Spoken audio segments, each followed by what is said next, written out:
Hello friends, नमस्कार, good evening. आप सभी का बहुत बहुत स्वागत है आपके अपने channel triple C by first day पर। तो आप सभी के लिए क्लास रेडी है और आज की इस क्लास में 35 क्वेश्चन होंगे। ये सभी प्रश्न आपके होने वाले ट्रिपल सी एग्जाम के लिए काफ़ी इंपॉर्टेंट हैं। सो आप सभी इस क्लास को लास्ट तक जरूर देखें। और आप सभी को बता दें, क्लास आपको रेगुलर मिलती है 8:30 PM पर, यानी कि रोज रात 8:30 बजे। ठीक है, ये क्लास आपको मिलती है, तो आप सभी इस क्लास को फॉलो करें। किसी भी बच्चे को इस क्लास को मिस नहीं करना है। ठीक है, और आज इस क्लास में जैसा कि हमने आपको बताया 35 क्वेश्चन होंगे, तो आप सभी को 35 में 35 का स्कोर करना है। ठीक है, कोशिश रहे कि 35 में 35 का स्कोर आपका हो और मुझे लास्ट में कमेंट बॉक्स में जरूर बताएं कि आपका स्कोर आज की इस क्लास में कितना रहा है। ठीक है, इसके अलावा आप सभी डेली मॉक टेस्ट करते रहें, जैसा कि हमने आपको बताया www.triplec.com पर विजिट करें और यहाँ पर आप रेगुलर अपने मॉक टेस्ट करें। ठीक है, यहाँ पर ढेर सारे मॉडल पेपर भी लगे हैं, जैसा कि आप देख सकते हैं यहाँ पे 6 मॉडल पेपर हैं,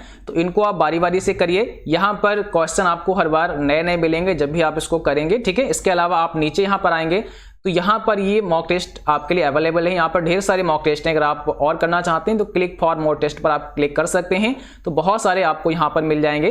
इसके अलावा आप अगर इंग्लिश में करना चाहते हैं तो आप यहाँ से इंग्लिश में कर सकते हैं। इंग्लिश में अभी और भी यहाँ पर ऐड हो जाएंगे जल्द ही, तो आप इंग्लिश में भी ये बहुत सारे कर सकते हैं। ठीक है, इसके अलावा यहाँ से आप लोग MCQs भी पढ़ा करें, क्योंकि यहाँ पर बहुत सारे हमने MCQs भी डाल रखे हैं और ये सभी के सभी मोस्ट इंपॉर्टेंट हैं। ठीक है, तो इसलिए यहाँ से आप ट्रिपल सी क्वेश्चन पे क्लिक करेंगे तो ढेर सारे क्वेश्चन आपको यहाँ पर मिलेंगे और इनको भी आप रेगुलर बेस पर, ठीक है, आप रेगुलर बेस पर पढ़िए। एक टाइम बना लीजिए कि हमें ये चीजें रेगुलर बेस पर पढ़नी है। ठीक है, तभी आप इसमें अच्छे से कामयाब हो सकते हैं। यहाँ पर आप क्लिक करेंगे, किसी भी जो क्वेश्चन है उनको आप ओपन कर सकते हैं और यहाँ से पढ़ सकते हैं। सभी के सभी आपके लिए बहुत इंपॉर्टेंट है। दूसरा एक चीज और आपको बता दें, बहुत सारे बच्चे जानना चाहते हैं कि सर आपने जो पहले क्लास कराए हैं क्या वो मेरे काम के हैं, क्या उनको आप देख सकते हैं, या फिर जो भी यहाँ पर क्वेश्चन पढ़े हैं क्या वो मेरे काम के हैं। तो आपको बता दें, जब तक न्यू सिलेबस नहीं आता है, मीन्स अगर आगे कभी सिलेबस चेंज होता है तभी वो बेकार होते हैं, तब तक वो सभी प्रीवियस क्लास आपके लिए ठीक हैं।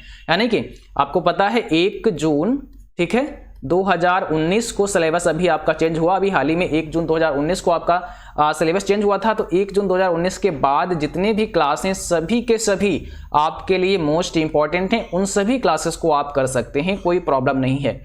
और ये क्लास जब तक चलते रहेंगे जब तक कि कोई और नया सिलेबस नहीं आएगा, है ना। तो अभी नया सिलेबस आने का कोई ऐसा वो नहीं है, क्योंकि अभी सिलेबस बदला हुआ है, अभी ज़्यादा टाइम नहीं हुआ है, 1 जून 2019 को चेंज हुआ है।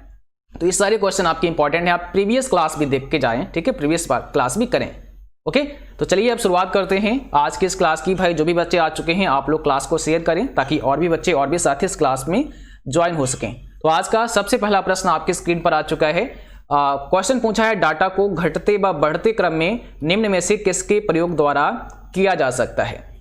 बताइए, टेबल मेनू से सॉर्ट कमांड द्वारा, डाटा मेनू से सॉर्ट कमांड द्वारा, टूल्स मेनू से सॉर्ट कमांड द्वारा, या उपयुक्त में से कोई नहीं।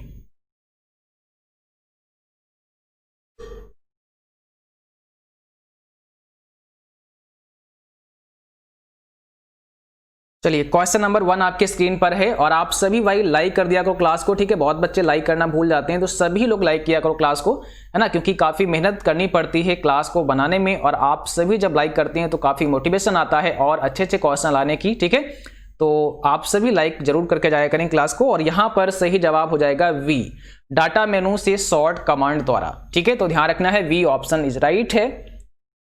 अगला क्वेश्चन है, वर्ड में सब स्क्रिप्ट के लिए निम्न में से किन कुंजियों के मिश्रण का प्रयोग किया जाता है। वर्ड में सब स्क्रिप्ट के लिए निम्न में से किन कुंजियों के मिश्रण का प्रयोग किया जाता है। अब एक चीज आपको ध्यान रखना है, यहाँ पे पूछा है वर्ड में, यानी कि MS वर्ड में पूछा है और सब स्क्रिप्ट पूछा है कि सब स्क्रिप्ट के लिए किस कुंजी का इस्तेमाल करते हैं, ये आपको बताना है। तो यहां पर एक चीज आपको ध्यान रखना है, सब स्क्रिप्ट अगर MS वर्ड में पूछें, किसमें, MS वर्ड में अगर पूछें, यानी कि वर्ड में अगर पूछें, तो हो जाएगा पहला ऑप्शन करेक्ट आपका। कंट्रोल के साथ में ये जो इक्वल का साइन है, आपने देखा होगा आपके कीबोर्ड में एक इक्वल और प्लस का साइन होता है, जिसमें इक्वल और प्लस का सिंबल होता है, ये वाला। ठीक है, इसको प्रेस करना होता है, यानी कि कंट्रोल के साथ में इक्वल वाला सिंबल अगर आप प्रेस करते हैं तो इससे क्या होता है, सब स्क्रिप्ट डाल सकते हैं। और सब स्क्रिप्ट कैसा होता है, जैसे मान लिया लिखना है H2 तो ये 2 नीचे रहेगा बेस लाइन के नीचे, है ना।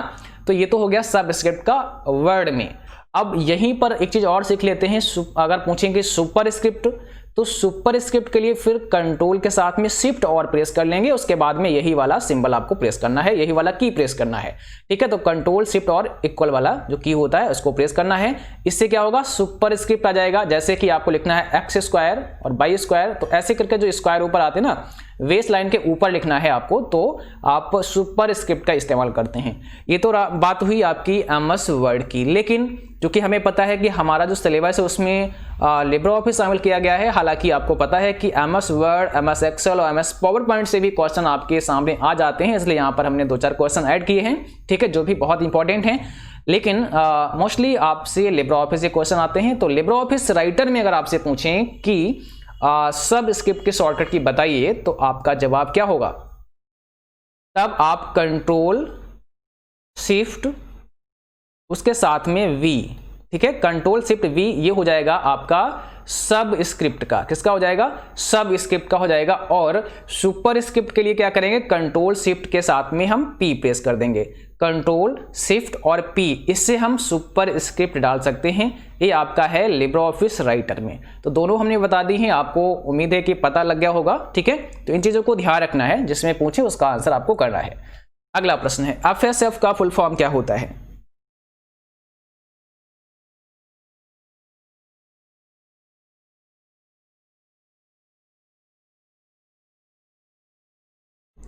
चलिए यहाँ पे कौन सा करेक्ट आंसर होगा, FSF का फुल फॉर्म आपको बताना है, जल्दी से कमेंट बॉक्स में लिखें।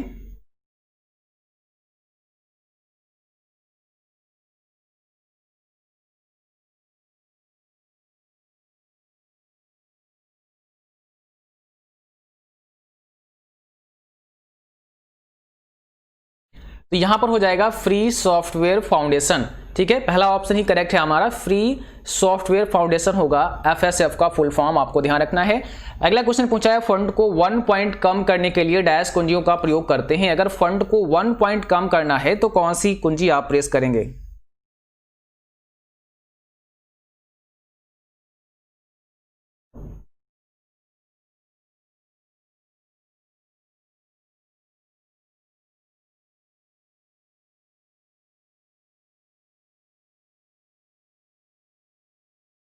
ध्यान रखना, यहां पर पहला ऑप्शन आपका राइट है। अगर आप फंड को 1 पॉइंट कम करना चाहते हैं तो आपको कंट्रोल के साथ में क्या करना होता है, ये वाला की प्रेस करना होता है, ठीक है। अब देखिए एक चीज ध्यान रखना, यहां पर ये MS वर्ड की बात हो रही है, क्योंकि यहां पर अब कई बार यहां पर ना लिखा हो, अगर यहां पर अगर ना लिखा हो, ठीक है, वर्ड या फिर राइटर, तो उसके ऑप्शन से आपको समझ लेना है कि उसमें ऑप्शन किस टाइप के दिए हैं। यहां पर आपको पता है कि जो हमारे सामने ऑप्शन हैं, इसमें हम क्या कर सकते हैं, ये जो कंट्रोल और इसके साथ में जो ब्रैकेट आप देख रहे हैं, है ना, जो ब्रैकेट आपने ओपन किया है, जो तो ये जो है, इस की को अगर आप प्रेस करते हैं तो इससे क्या होगा, 1 पॉइंट आपका जो होगा वो कम हो जाएगा, फंड 1 पॉइंट कम हो जाएगा।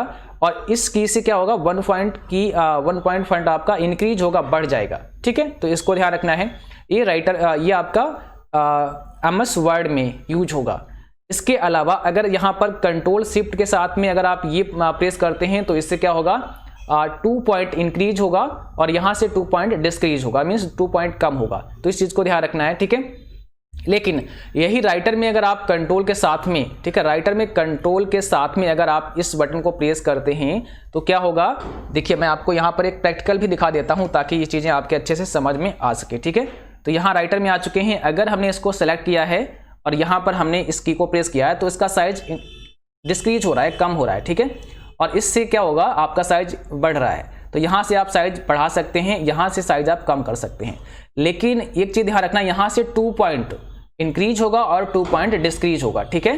तो यहाँ से अगर हम बात करें राइटर में, ठीक है, अगर आप इस की को राइटर में प्रेस करते हैं तो 2 पॉइंट आपका क्या होगा, 2 पॉइंट आपका ये डिस्क्रीज होगा, कम होगा। और बढ़ाने के लिए आप इसको यूज कर सकते हैं, लेकिन 2 पॉइंट आपका इंक्रीज होगा।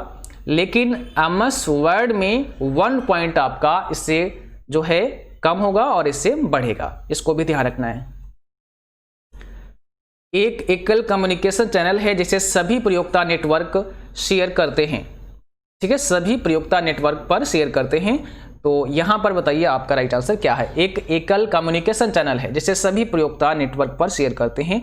पॉइंट टू पॉइंट है ब्रॉडकास्ट प्रोटोकॉल पैन। सही जवाब हो जाएगा ब्रॉडकास्ट, तो ऑप्शन आपका वी करेक्ट है, ब्रॉडकास्ट। ध्यान रखना ये सभी क्वेश्चन बहुत ही इंपॉर्टेंट हैं। और अगला क्वेश्चन है, राइटर में आप किसी पेज का ओरिएंटेशन बदल सकते हैं। बताइए, राइटर में आप किसी पेज का ओरिएंटेशन बदल सकते हैं, ट्रू है कि फॉल्स?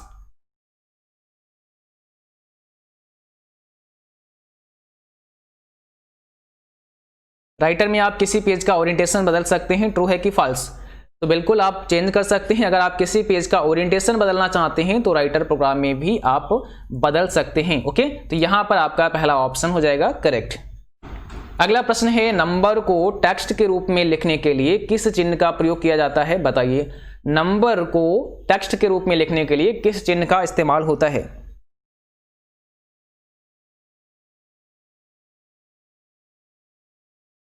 तो यहां पर पहला ऑप्शन करेक्ट है, इसको ध्यान रखना है, ये वाला ऑप्शन आपका राइट होगा पहला। ठीक है, अगर आप नंबर को टेक्स्ट के रूप में लिखना चाहते हैं, कई बार जो आपका एक्सेल या कैल्क होता है उसमें जो आपके सेल होते हैं, जब उस सेल में क्या करते हैं, कोई नंबर टाइप करते हैं जैसे 1 2 3, तो हमेशा जो इसका अलाइन होता है वो होता है राइट साइड में। यानी कि इस सेल में जो नंबर टाइप करेंगे उसका अलाइन किधर होगा? राइट साइड में होगा। अलाइन का मतलब वो किस साइड में आ जाएगा। ठीक है, जैसे इतना बड़ा सेल है आपका और इसमें आपने कोई नंबर लिखा, आपने लिखा 1, तो वो इस किनारे पे लिखेगा। ओके, और यही अगर आप कोई भी टेक्स्ट लिखते हैं, मान लिया कि ये आपकी एक सेल है और इस सेल में आपने कोई लिखा ए लिखा, तो ए आपका इधर रहेगा। ठीक है, तो हमेशा लेटर जो अलाइन होगा वो लेफ्ट साइड में, नंबर जो होगा वो राइट साइड में। अब यहां पर अगर आप जो नंबर आपने लिखा इसको अगर इस वाले चिन्ह को लगा करके लिखेंगे तो क्या होगा? तो आपका जो अलाइन होगा वो फिर लेफ्ट हो जाएगा, क्योंकि ये जो नंबर है अब नंबर नहीं रहा।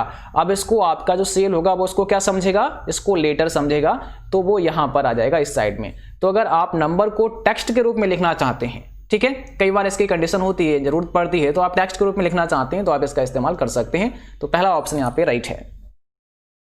स्लाइड शो को प्रारंभ करने के लिए आप क्या करेंगे? ठीक है, स्लाइड शो को प्रारंभ करने के लिए आपको क्या करना होगा? क्लिक एंड गो ट्रांजिशन को ऑन करेंगे, स्लाइड शो के आइकन को क्लिक करेंगे या उपरोक्त सभी?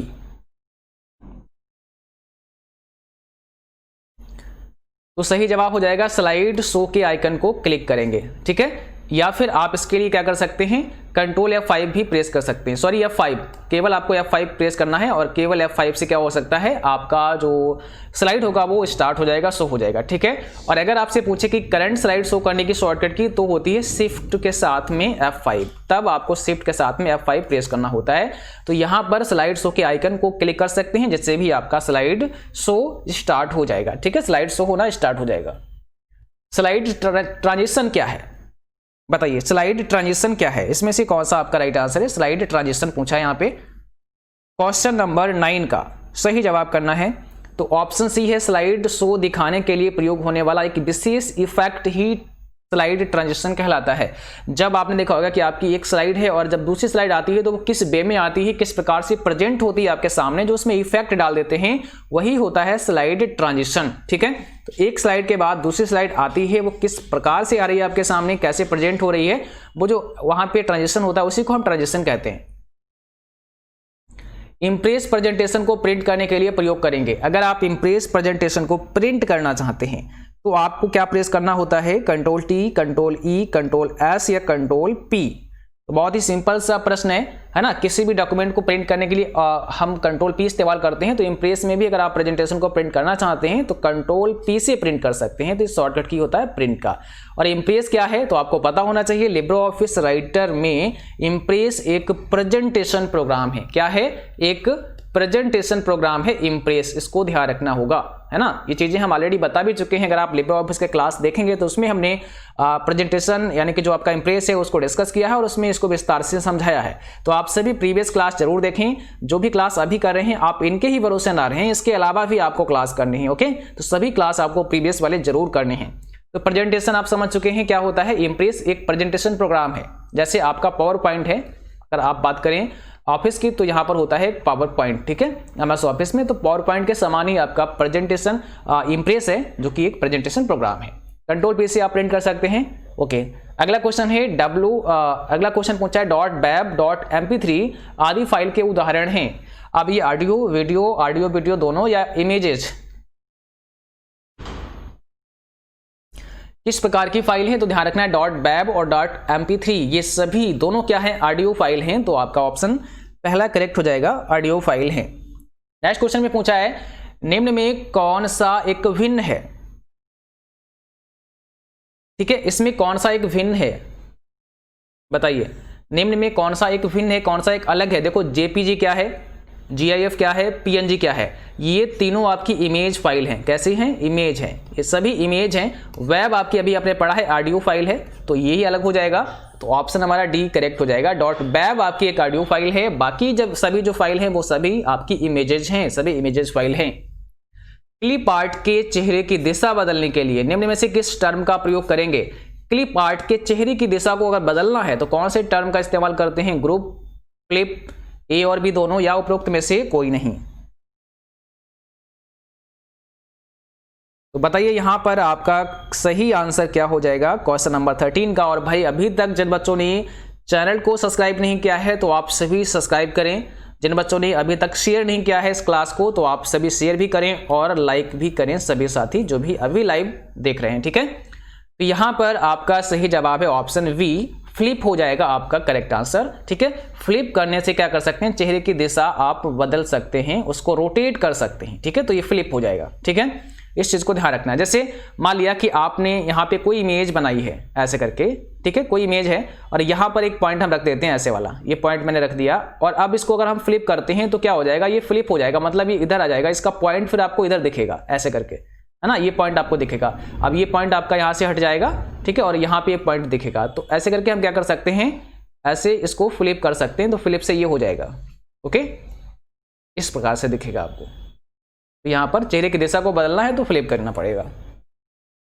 कंप्यूटर का मूल कार्य होता है arithmetic operation, logical operation, storage व पुनः प्राप्त करना, या उपरोक्त सभी। बताइए कंप्यूटर का मूल कार्य क्या है। चलिए तो यहां पर डी ऑप्शन राइट है, सभी। Arithmetic operation, logical operation, storage व पुनः प्राप्त करना, ये सारी चीजें हैं, यानी कि उपरोक्त आपका सभी हो जाएगा, ऑल ऑफ दीज यहाँ पे करेक्ट आंसर हो जाएगा। अगला प्रश्न है MMID कितने डिजिट का होता है। MMID कितने डिजिट का होता है आपको बताना है। सही जवाब यहाँ पर क्या होगा, MMID का डिजिट पूछा है, जल्दी से बताइए आपका राइट आंसर यहाँ पे क्या है।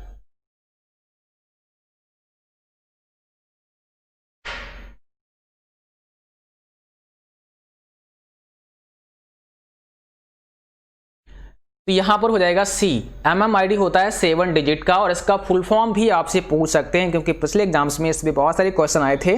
तो MMID का फुल फॉर्म होता है मोबाइल मनी आइडेंटिफायर। क्या होता है, मोबाइल मनी आइडेंटिफायर होता है और ये कितने डिजिट का होता है, तो 7 डिजिट का होता है।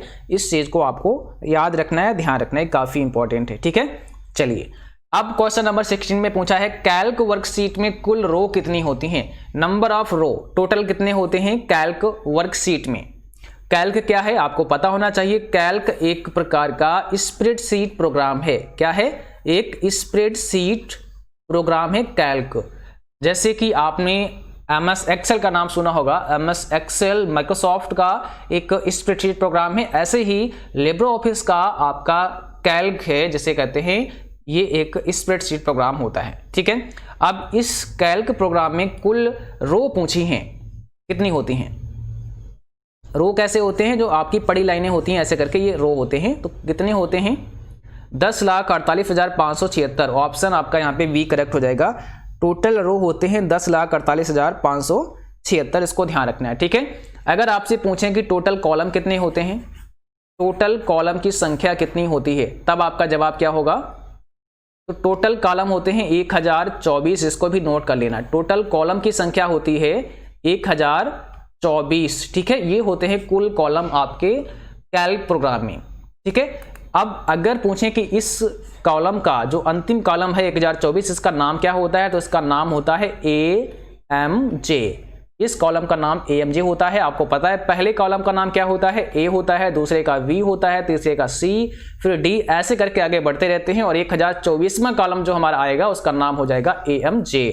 इसको भी ध्यान रखना है, ये अंतिम कॉलम होता है AMJ। ओके, और टोटल आपका जो रो होती हैं वो कितनी होती हैं, 10,48,576 होती हैं। तो इसको भी आपको ध्यान रखना है। चलिए अगला क्वेश्चन है, प्रोटोकॉल नियमों का एक समूह है जो एक घटना चक्र का संचालन करता है, जो एक घटना चक्र का संचालन करता है। बताइए यहां पे कौन सा आपका राइट आंसर है।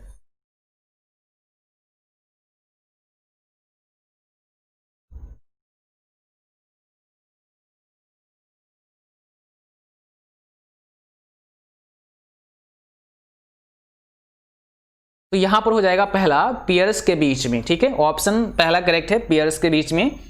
अगला क्वेश्चन है, राइटर में टेबल इंसर्ट करने की शॉर्टकट की क्या होती है। अगर राइटर प्रोग्राम में आप टेबल इंसर्ट करना चाहते हैं तो कौन सी शॉर्टकट की इसके लिए इस्तेमाल करते हैं। कंट्रोल F12 से आप टेबल को इंसर्ट कर सकते हैं। ओके, याद रखता है कंट्रोल F12। अगला क्वेश्चन है, वर्कशीट में आपस में अलग अलग सेल जो निकटवर्ती नहीं है को सेलेक्ट करने के लिए प्रेस करेंगे। यानी कि वर्कशीट में आपस में अलग अलग सेल हैं जो निकटवर्ती नहीं है, मतलब पास पास नहीं है, और उनको अगर आप सेलेक्ट करना चाहते हैं तो कौन सी की का इस्तेमाल करके ऐसा कर सकते हैं। तो इसके लिए हमें कंट्रोल की यूज करना होता है। कंट्रोल के साथ में जैसे बहुत सारी सेल हैं, यहाँ पर कुछ सेल बना देते हैं, जैसे यहाँ पे कॉलम हो गए, ये आपके रो हो गए। अब यहाँ पर सेल है, जैसे मैंने लिखा 1 2 3 4 5 6, ये सभी सेल मैंने अलग अलग लिखते हैं कि नंबर डाल दिए। ठीक है, अब मान लिया कि मुझे ये 3 नंबर का सेलेक्ट करना है सेल, उसके बाद 5 का करना है, उसके बाद मुझे यहाँ पर 10 नंबर का करना है। तो ये अलग अलग हमें करनी है।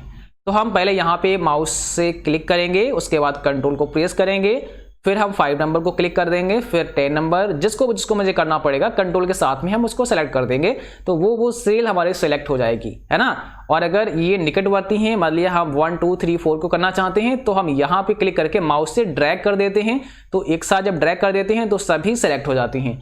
बट हमें तो अलग अलग करनी है, जो पास पास नहीं है ना, बीच बीच में छोड़ के करना है। तो ड्रैग करेंगे तब तो सभी हो जाएंगी, तो ऐसा नहीं करना होगा। फिर हमें क्लिक करना है, कंट्रोल को प्रेस करना है, और फिर जहां जहां क्लिक करेंगे वो सेल आपकी सेलेक्ट हो जाएगी। ओके, समझ में आ चुका होगा आपके, यहां पर पहला ऑप्शन हमारा राइट है। अगला प्रश्न है, सामान्यतः प्रयोग होने वाली कमांड और टूल का प्रयोग आप निम्न में से किस बार द्वारा कर सकते हैं। वेरी इंपॉर्टेंट क्वेश्चन है, आपको बताना है सही जवाब क्या है। स्टेटस बार, टूल बार, मेनू बार या टाइटल बार।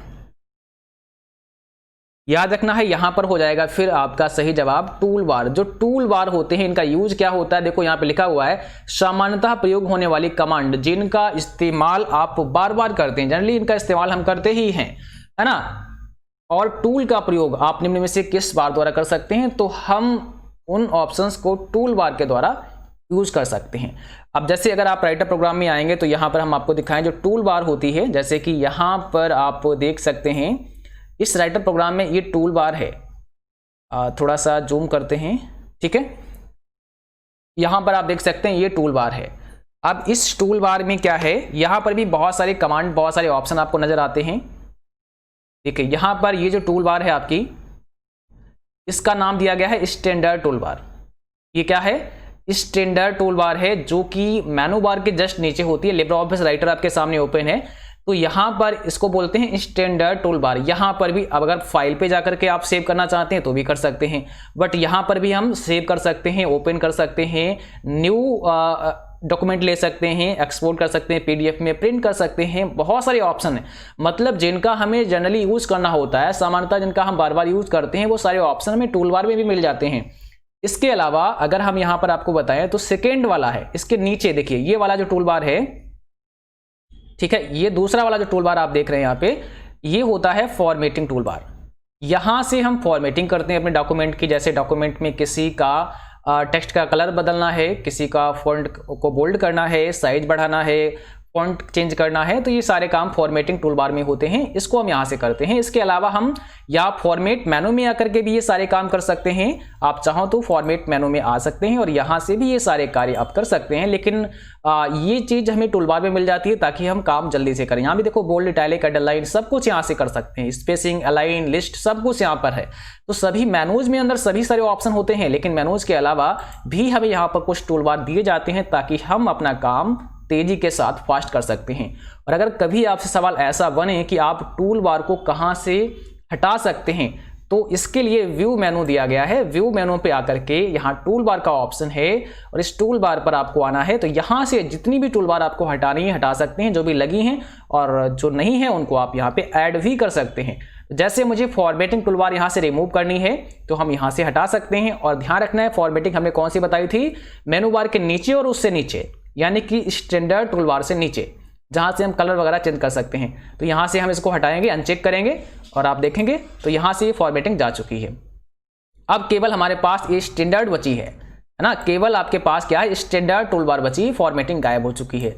बट इसको फिर से वापस लाने के लिए हमें क्या करना पड़ेगा, व्यू मेनू पे जाना होगा और टूल बार पे जाकर के इसको हम फॉर्मेटिंग को यहां से चेक करेंगे तो हमारी फॉर्मेटिंग भी आप देखा आपने आ चुकी है ना।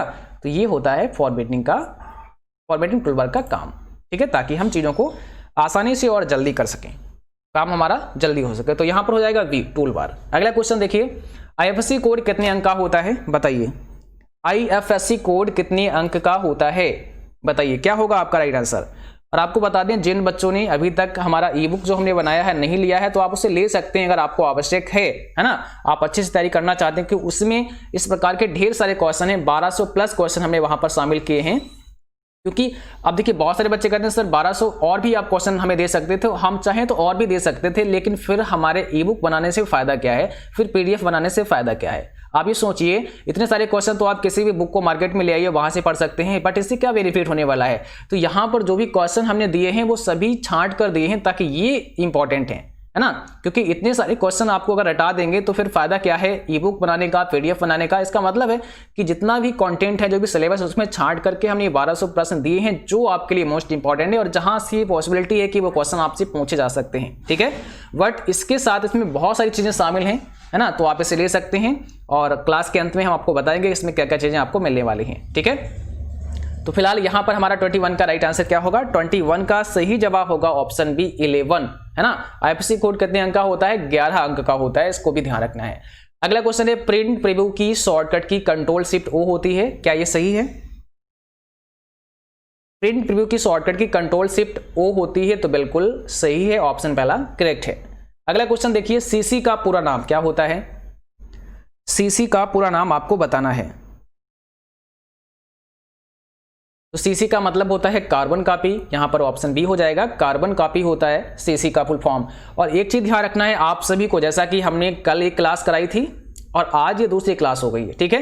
यानी कि दिसंबर एग्जाम के लिए जो न्यू बैच स्टार्ट है उसमें आज दूसरी क्लास है, आपको ये रेगुलर क्लास करना है और जितने भी क्वेश्चन हम आपको पढ़ा रहे हैं सभी के सभी अच्छे से याद करना है, किसी भी क्वेश्चन को आपको मिस नहीं करना है, मीन्स सभी प्रश्न अच्छे से पढ़ना है। और इससे पहले की जो भी क्लास हमने कराए हैं उनको भी आप जरूर देखें, प्लेलिस्ट में जाकर के लिब्रे ऑफिस की प्लेलिस्ट है उसको आप चेक कर सकते हैं। इसके अलावा जो प्रीवियस क्वेश्चन हमने कराए हैं उनको भी आप जरूर पढ़ें, ओके, अगर आप अच्छे से पास होना चाहते हैं तो। पावर पॉइंट में कंट्रोल ई कमांड का इस्तेमाल होता है लेफ्ट अलाइन के लिए, राइट अलाइन के लिए, सेंटर अलाइन के लिए, नन ऑफ दीज। बताइए, पावर पॉइंट में कंट्रोल ई कमांड का इस्तेमाल होता है, तो कंट्रोल ई से आप क्या कर सकते हैं, सेंटर अलाइन, ऑप्शन हो जाएगा सी, सेंटर अलाइन होता है कंट्रोल ई से। अगला है, वी टैग का यूज कहां होता है बताइए, वी टैग इस्तेमाल कहां होता है, HTML, फोटोशॉप, वर्ड या नन ऑफ दीज। सिंपल सी बात है भाई, HTML में इसका इस्तेमाल होता है, हाइपर टेक्स्ट मार्कअप लैंग्वेज, है ना। HTML में वी टैग का इस्तेमाल होता है, इस चीज को आपको ध्यान रखना है। और अगला क्वेश्चन पूछा है, जीमेल में आया हुआ संदेश कहां होता है, कहां आता है। तो जीमेल में आया हुआ संदेश कहां आता है ये पूछा है। अगर कोई संदेश आता है, कोई मेल आता है जीमेल में, तो वो कहां पर आता है, तो यहां पर सही जवाब होगा इनबॉक्स, वो इनबॉक्स में आता है ना, इनबॉक्स में ही कोई भी मेल आपको प्राप्त होता है।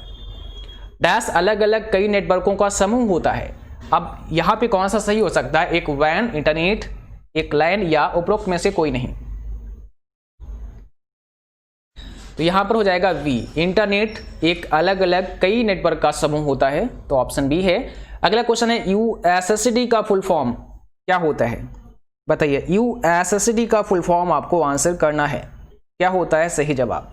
तो इस चीज को भी ध्यान रखना है, अनस्ट्रक्चर्ड सप्लीमेंट्री सर्विस डाटा। आप जो ये क्वेश्चन पढ़ रहे हैं ना, सभी के सभी बहुत इंपॉर्टेंट क्वेश्चन पढ़ रहे हैं, ऐसे बहुत सारे क्वेश्चन आपको एग्जाम में देखने को मिलेंगे, है ना। यूएसएसडी का फुल फॉर्म होता है अनस्ट्रक्चर्ड सप्लीमेंट्री सर्विस डाटा। और यूएसएसडी सेवा का लाभ लेने के लिए कौन सा कोड इस्तेमाल करना होता है, इसको भी ध्यान रखना है। तो *99#, ठीक है, कोड होता है यूएसएसडी सर्विस का लाभ लेने के लिए। अगला क्वेश्चन है कैल्क में चार्ट इंसर्ट किया जा सकता है, क्या आप कैल्क में चार्ट इंसर्ट कर सकते हैं।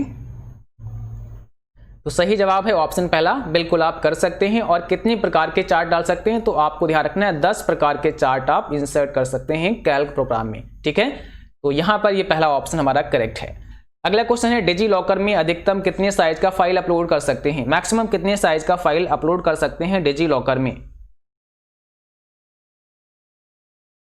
तो यहां पर हो जाएगा ऑप्शन पहला 10 MB का, 10 MB फाइल आप अपलोड कर सकते हैं डिजी लॉकर में। और कई बार आपसे पूछेंगे कि डिजी लॉकर के लिए क्या आवश्यक है, तो डिजी लॉकर के लिए आधार कार्ड आवश्यक है, ठीक है, आधार कार्ड आवश्यक है, आधार कार्ड से ही डिजी लॉकर आपका काम करेगा, ओके। अगला क्वेश्चन है ब्राउजर पर चल रहे टैब को बंद करने के लिए Ctrl+W की प्रेस करते हैं। Ctrl+W अगर शॉर्टकट की आप इस्तेमाल करते हैं तो ब्राउजर पर जो भी टैब होता है वो बंद हो जाएगा। और सभी ब्राउजर की हमने आपको शॉर्टकट की भी पढ़ा दी है, विद प्रैक्टिकल समझा दिए हैं, तो आप उसको देख सकते हैं। नहीं तो हम उसका लिंक टेलीग्राम पर शेयर कर देंगे। आप सभी टेलीग्राम को ज्वाइन कर लीजिए। टेलीग्राम पर जो भी इंपॉर्टेंट वीडियोज हुआ करेंगे उनको हम वहां पर शेयर कर दिया करेंगे। और जो भी टेलीग्राम पर वीडियो आए, जिसका भी लिंक आए, उससे आप जरूर देखें, क्योंकि वही वीडियो हम वहां पर शेयर करेंगे जो आपके लिए काफी ज्यादा इंपॉर्टेंट होगा, ठीक है। तो टेलीग्राम सभी ज्वाइन कर लीजिए, वहां पर जो भी आए, क्योंकि अगर ऐसे ना ढूंढ पाए कि आपको कहां पे मिलेगा क्या होगा, तो वो सारे लिंक हम टेलीग्राम पर भेजते रहेंगे और उनको आप लोग देखते रहिए, ठीक है। तो बिल्कुल सही है। Ctrl+W से क्या होता है, आपका जो टैब होता है ब्राउजर पर वो क्लोज हो जाता है। जैसे यहां पर आप देख सकते हैं टैब ओपन है और Ctrl+W, अगर यहां पे मैंने एक टैब ओपन किया और Ctrl+W प्रेस करेंगे तो ये आपका यहां से क्लोज हो जाएगा, ठीक है। अगला क्वेश्चन आपको बताना है ईमेल एड्रेस help@xyz.com में हेल्प पासवर्ड है। तो हेल्प तो पासवर्ड नहीं है, तो फॉल्स हो जाएगा, क्योंकि हेल्प क्या है, जैसा कि कल हमने आपको बताया था, यूजर नेम है ना, ये आपका यूजर नेम है और ये लास्ट में xyz.com ये आपका डोमेन नेम होगा, ठीक है। तो यहां पर ये हो जाएगा फॉल्स। अगला क्वेश्चन है रोम का पूरा नाम रैंडम एक्सेस मेमोरी होता है। रोम का पूरा नाम रैंडम एक्सेस मेमोरी होता है, तो ये क्या होगा, फॉल्स हो जाएगा, क्योंकि रोम का मतलब होता है read only memory, read only memory, जिस मेमोरी को केवल आप रीड कर सकते हैं, केवल आप रीड कर सकते हैं, ठीक है। तो ये होता है रोम रीड ओनली मेमोरी। इसको और भी नाम से जानते हैं। अगर आपसे पूछे कि नॉन वोलेटाइल कौन सा है, तो रोम आपका कैसा होता है, नॉन वोलेटाइल होता है। रोम आपका नॉन वोलेटाइल होता है। और रैम की बात करें तो रैम आपका होता है वोलेटाइल, रैम वोलेटाइल मेमोरी होता है। इसको भी ध्यान रखना है, वोलेटाइल और नॉन वोलेटाइल। अगला क्वेश्चन है कैप्स लॉक की मदद से अक्षरों को बड़े अक्षरों में लिखा जा सकता है। कैप्स लॉक की मदद से आप अक्षरों को कैपिटल लेटर में लिख सकते हैं, क्या ये सही है? तो बिल्कुल सही है। कैप्स लॉक की मदद से आप अक्षरों को कैपिटल लेटर में लिख सकते हैं, बिल्कुल करेक्ट है। तो ऑप्शन यहाँ पे पहला सही हो जाएगा, ठीक है। अगला क्वेश्चन है राइटर में आप हाइपरलिंक डैश मेनू से इंसर्ट कर सकते हैं। अगर आपको हाइपरलिंक इंसर्ट करनी है तो कौन से मेनू से आप इंसर्ट कर सकते हैं, बताइए। इसके लिए ऑप्शन बी हो जाएगा इंसर्ट। इंसर्ट मेनू से आप हाइपरलिंक को इंसर्ट कर सकते हैं, ठीक है। आपको आना है राइटर प्रोग्राम में, यहां पर आपको इंसर्ट में आना है। यहां से हाइपरलिंक आप देख रहे हैं, ऑप्शन आपको दिख रहा है, इस हाइपरलिंक वाले ऑप्शन पे आपको क्लिक करना है। और जैसे ही क्लिक करेंगे तो यहां पर आपके सामने ये हाइपरलिंक का डायलॉग बॉक्स ओपन हो जाएगा। यहां से अगर आप कोई इंटरनेट की फाइल अटैच करना चाहते हैं तो आप कर सकते हैं, उसका URL आपको डालना पड़ेगा, या कोई डॉक्यूमेंट आप लगाना चाहते हैं तो वो डॉक्यूमेंट भी ऐड कर सकते हैं। उसका आपको यहां से पाथ सेलेक्ट करना होगा, ठीक है। यहां से फाइल आप अपलोड कर देंगे और उसका लिंक यहां पर ऐड हो जाएगा, ठीक है। तो वो हाइपरलिंक के रूप में यहां पर आ जाएगा। तो आपको पता चला कि हाइपरलिंक हम किस मेनू से डाल सकते हैं, इंसर्ट मेनू से डाल सकते हैं, और इसकी शॉर्टकट की क्या है, कंट्रोल के साथ में के। अगर आप सीधे कंट्रोल के प्रेस कर देते हैं तो भी हाइपरलिंक वाला बॉक्स यानी कि जो डायलॉग बॉक्स है वो ओपन हो जाएगा और वहां से आप लिंक ऐड कर सकते हैं। ठीक है, तो आज की क्लास बस यहीं तक थी, और आपको बता दें कि ये जो पीडीएफ हैं आप हमारी वेबसाइट से ले सकते हैं या फिर डिस्क्रिप्शन में भी लिंक है, वहां से भी ले सकते हैं, काफ़ी इंपॉर्टेंट आपके लिए हैं। ठीक है, अगर अभी आप इसको और इसको दोनों को एक साथ लेते हैं तो दोनों आपको ये मिल जाएंगे केवल 99 रुपीज़ में। आज की डेट में आगे पीछे इसका जो प्राइस है वो कम ज़्यादा भी हो सकता है, लेकिन आज की डेट में अभी आपको 99 रुपीज़ में मिल जाएगी। ठीक है, और अगर आप केवल इसी को लेना चाहते हैं तो ये 1200 प्रश्नों का एक पूरा प्रैक्टिस सेट है। ठीक है, इसमें आपको अलग अलग मॉडल पेपर मिलेंगे, टोटल 12 मॉडल पेपर इसमें शामिल हैं। इसको आप केवल 70 रुपये में ले सकते हैं। ठीक है, इसमें 1200 इंपॉर्टेंट क्वेश्चन मिलेंगे, सभी के सभी क्वेश्चन बहुत इंपॉर्टेंट हैं, सभी फाउंडर्स नेम शामिल हैं, लिब्रे ऑफिस की शॉर्टकट की शामिल हैं, वेब ब्राउजर की शॉर्टकट की शामिल हैं, और सभी इंपॉर्टेंट फुल फॉर्म इसमें शामिल की गई हैं। साथ ही साथ अगर आप चैप्टर वाइज क्वेश्चन पढ़ना चाहते हैं तो चैप्टर वाइज क्वेश्चन भी यहाँ पर आपको मिल जाएंगे। ठीक है, ये आपको 65 रुपीज़ में मिल जाएगी, बट हम आपको यही कहेंगे कि आप इन दोनों को एक साथ जरूर खरीदें, क्योंकि यहाँ पर क्या है, अलग अलग क्वेश्चन आपको मिलेंगे। चैप्टर वाइज में कुछ अलग क्वेश्चन है और इसमें 1200 कुछ अलग क्वेश्चन आपको मिलेंगे। ठीक है, तो आप दोनों को ले सकते हैं। अभी इस पर काफी डिस्काउंट है ना, 151 रुपीज़ आपको यहाँ पर अभी डिस्काउंट मिल रहा है, अभी केवल 99 रुपीज़ में है। हालांकि इसका हो सकता है कि आगे प्राइस बढ़ जाए, तो आप इसे चाहें तो अभी ले सकते हैं। आज की डेट में आपको इस रेट में मिल जाएगा। Thanks for watching, thank you. अगर आप सभी को क्लास पसंद आई हो तो आप लाइक जरूर करें, शेयर भी जरूर करें, और चैनल अगर आपको ऐसे ही क्लास देखनी है तो चैनल को सब्सक्राइब भी करें। ठीक है, और जिन बच्चों ने हमें अभी तक इंस्टाग्राम पर फॉलो नहीं किया है, आप सभी इंस्टाग्राम और फेसबुक पर हमें फॉलो कर सकते हैं। CCC वाईफाई से आपको सर्च करना है, तो इंस्टाग्राम पर भी आप हमें फॉलो कर लीजिए। Thanks for watching, thank you, good night to all, bye bye.